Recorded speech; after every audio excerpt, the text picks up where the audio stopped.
موت سے چھٹکارا ممکن نہیں ہے، موت ہر حال میں آ کر ہی رہے گی۔ وَلِكُلِّ أُمَّةٍ أَجَلٌ،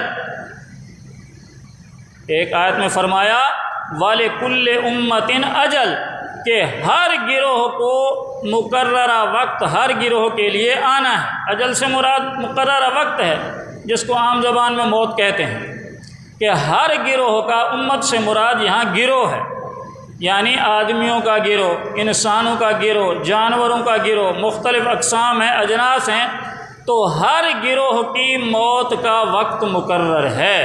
وَلِكُلِّ أُمَّةٍ أَجَلٌ، ہر گروہ کو موت کا وقت، مہلت کا وقت، مقررہ وقت متعین ہے۔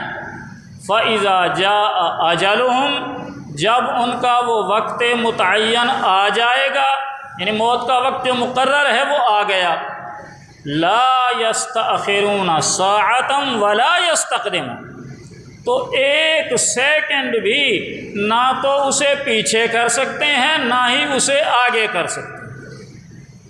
تو موت کا وقت متعین ہے اور وہ آ کر رہے گا، اس سے آگے پیچھے نہیں ہو سکتا۔ اب سوال یہاں ایک ذہنی طور پر سوال پیدا ہوتا ہے کہ جب وقت کا تعین کر دیا گیا ہے، وقت موت کا مقرر ہے، تو پھر جو لوگ خودکشی کرتے ہیں یا ایکسیڈنٹ میں فوت ہو جاتے ہیں یا مختلف طریقوں سے، ان بیچاروں کا کیا قصور ہے؟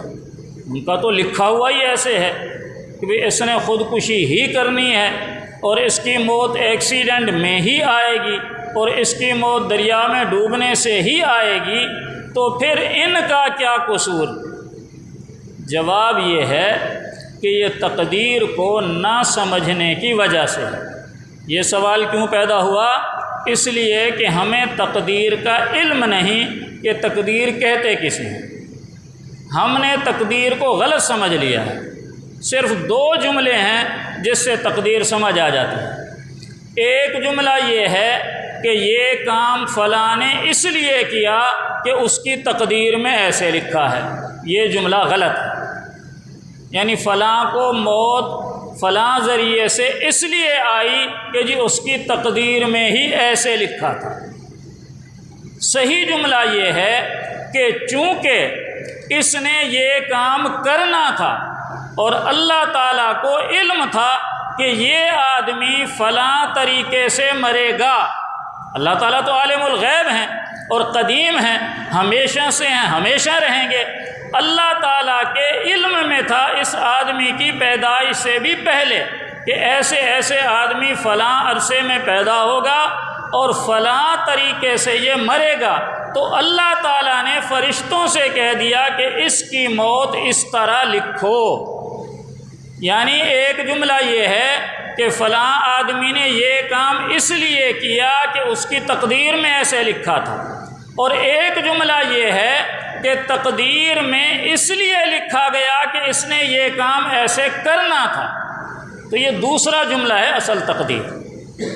یعنی جس آدمی کو اللہ نے اختیار دیا ہے، وہ اپنے مرضی سے، اپنے اختیار سے یہ کام کر رہا ہے۔ چونکہ اپنی مرضی اور اختیار سے اس نے یہ کام کرنا تھا، اس لیے تقدیر میں لکھ دیا گیا کہ بھائی اس نے چونکہ اس طرح کرنا ہے، لہذا لکھ دیا جائے کہ یہ آدمی فلاں فلاں طریقہ اختیار کرے گا۔